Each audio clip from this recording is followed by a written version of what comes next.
ক্যামেরাটা ধরতে পাঙ্গাস মাছ ভুনাটা হয়েও গেল। জন্য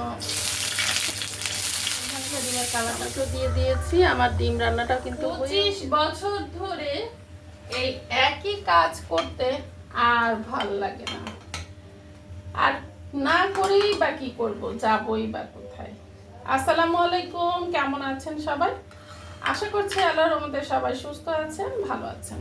আমি আলহামদুলিল্লাহ বেশ ভালো আছি। তো চলে আসলাম ছোটখাটো একটা ব্লগ নিয়ে। এখন রান্না শুরু করে দিলাম। দুপুরে রান্না করছি, তো ডাল বসাই দিলাম। এই ডালটা কিন্তু আমি উস্তে দিয়ে রান্না করব। তো কেন বলছি 25 বছর ধরে করছি এই একই কাজ, আর করতে ভালো লাগছে না। এই রান্না প্রচার কোনো আর উপায় নাই, শাশুড়ি নাই, মা নাই, নিজেটা নিজেরই করে খেতে হবে। গল্প করিয়া রান্না করি, এটাও একটা ভালো লাগে। যদিও ভিডিওটা আপনারা পরে দেখেন, কিন্তু তারপরে মনে হয় যে আমি মনে হয় সরাসরি আপনাদের সাথে কথা বলছি, ভালো লাগে। নিজের কিছু কথা শেয়ার করতে পারলেও ভালো লাগে আসলে। তো এই যে করলা দিয়ে দিলাম ডালের মধ্যে, মসুরি ভুলবেন না। তো এই যে ডালটা দিয়ে দিলাম, তারপরে দিয়ে দিব কিছু পেঁয়াজ, আর দিয়ে দিব সামান্য পরিমাণে হলুদ গুঁড়া, একটু নেড়ে দিব। তারপরে সস বানানোর জন্য সেদ্ধ করে রাখলাম। ডিম ভাজির সময় না এরকম উপর দিয়ে হলুদটা দিলে ডিমের কালারটা দিব।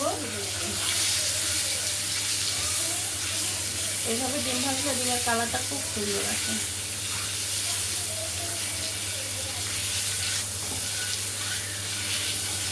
তো আমি এখন তেলটা দিয়ে দিলাম।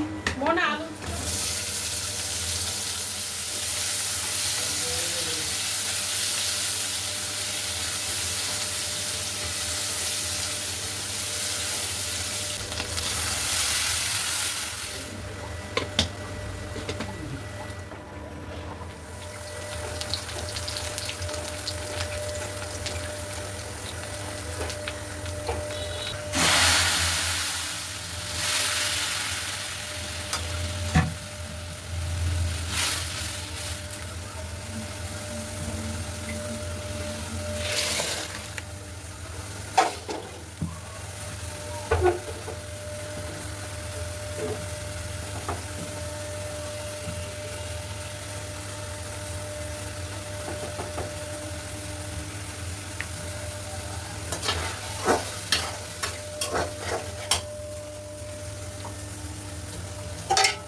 এদিকে আমি ডিমটা দিয়ে দিলাম।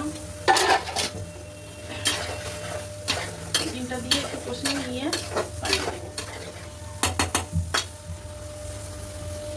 আর এখানে তো করলাটা হয়ে গেছে, কিন্তু একটা বলক আসলে নামিয়ে ফেলবো, ব্যাস হয়ে যাবে।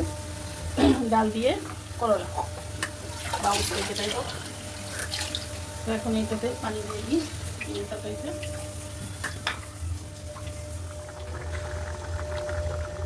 তো এই যে টমেটো দিয়ে দিয়েছি। আমার ডিম রান্নাটা কিন্তু হয়েও গেছে। এখন আমি চুলাটা অফ করে দিই। আমার কিন্তু পাঙ্গাস মাছ রান্না করলাম, ক্যামেরাটা ধরতে ভুলেই গেছি, এত ব্যস্ততা। তো যাই হোক, আমার কিন্তু এখন এই যে পাঙ্গাস মাছ ভুনাটা হয়েও গেল। তো সবাই ভালো থাকবেন, সুস্থ থাকবেন, আল্লাহ হাফেজ।